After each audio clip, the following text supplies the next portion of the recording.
Il y a comme une odeur dans la voiture, genre comme s'il avait laissé un sandwich dans la boîte à gants ou quoi, qui avait pourri au soleil.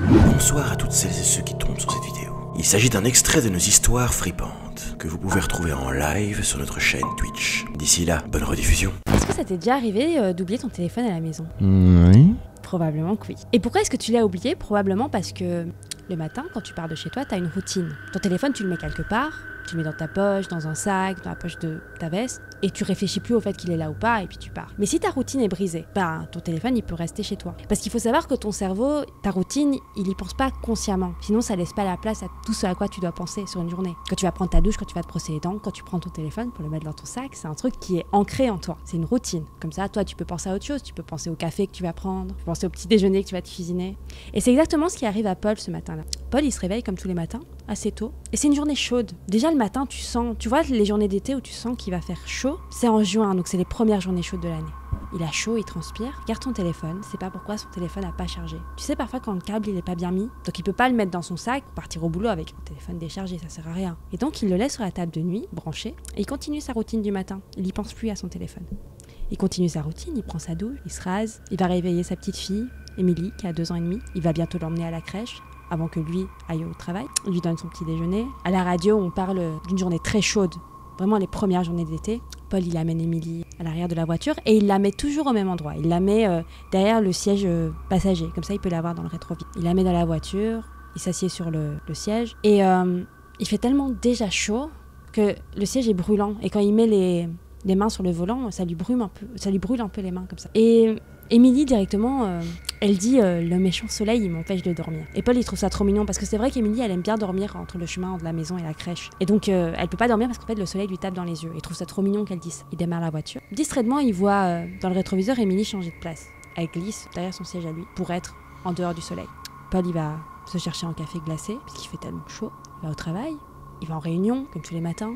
Il faut qu'on arrive à l'heure de midi pour qu'il se rende compte qu'il a oublié son téléphone chez lui. Il regarde, en fait il veut regarder s'il n'a pas un message de la crèche qui lui dit qu'il y a peut-être un problème avec Émilie. Ça arrive parfois qu'on l'appelle parce que la petite est malade ou quoi, pas de téléphone. Il n'a pas le temps de rentrer chez lui pour aller chercher son téléphone, il n'a pas assez de temps de lunch, donc il se dit tant pis, il va continuer sa journée sans. Il continue la journée, les réunions, travail de bureau. Quand 17h arrive, il est vraiment soulagé quoi. Tellement chaud, il a juste envie d'aller se prendre une douche froide, de rentrer chez lui, de se mettre un film et terminer bonsoir. Il rentre dans sa voiture, il fait chaud quoi. Vraiment, tu sais quand le siège colle à tes jambes et tout, vraiment c'est horrible. Il y a comme une odeur dans la voiture, genre comme s'il avait laissé un sandwich dans la boîte à gants ou quoi, qui avait pourri au soleil. Il se pose pas de questions, démarre la voiture, il rentre chez lui. Il va directement chercher son téléphone sur la table de nuit. Et c'est en voyant qu'il a des appels manqués de la crèche qu'il se dit putain, j'ai oublié Émilie à la crèche. Oh le con, il va devoir payer des suppléments quoi, parce qu'il l'a laissé trop longtemps. Ni une ni deux, il se reprécipite vers la voiture, il s'assied sur le siège. Et de nouveau, c'est chaud, et de nouveau cette odeur. Il conduit jusqu'à la crèche. Il se précipite en dehors parce qu'il veut payer le moins de suppléments possible. Et là, il s'arrête devant la porte. Il est un peu perplexe, il comprend pas. Sur la porte, il y a un écriteau. D'ailleurs, la porte est cassée. Sur l'écriteau, il est marqué il y a eu un cambriolage cette nuit. Exceptionnellement, veuillez passer par la porte de l'arrière pour rejoindre la crèche. Mais Paul, il est persuadé qu'il n'y avait pas ça quand il est venu le matin déposer Émilie. Il est passé par la porte de devant. Est-ce qu'il est passé par la porte de devant? Il n'arrive pas à s'en souvenir. Tu vois, c'est ces trucs que tu fais, genre, quand c'est la routine. Tu te souviens pas de la douche que tu as prise ce matin. Tu te souviens pas de comment tu t'es brossé les dents. Et lui, il se souvient pas de comment il a déposé Émilie. Est-ce qu'il a déposé Émilie? Parce que la routine, elle a été brisée. Comme son téléphone. La routine a été brisée, il a laissé son téléphone sur la table de nuit. Émilie, elle a changé de place. Il pouvait plus la voir dans le rétroviseur. Il pouvait plus la voir, elle a changé la routine. Et peut-être qu'elle lui a rien dit. Peut-être qu'elle a pas vu qu'il a passé la crèche. Parce qu'elle s'était endormie, elle avait plus le méchant soleil dans les yeux. Est-ce qu'il a vraiment laissé sa fille, de 2 ans et demi, dans une voiture, en plein soleil?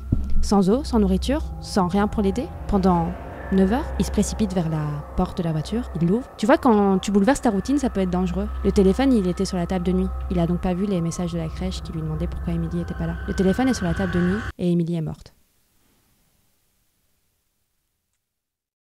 Si t'as bien aimé la vidéo, surtout, n'hésite pas à t'abonner.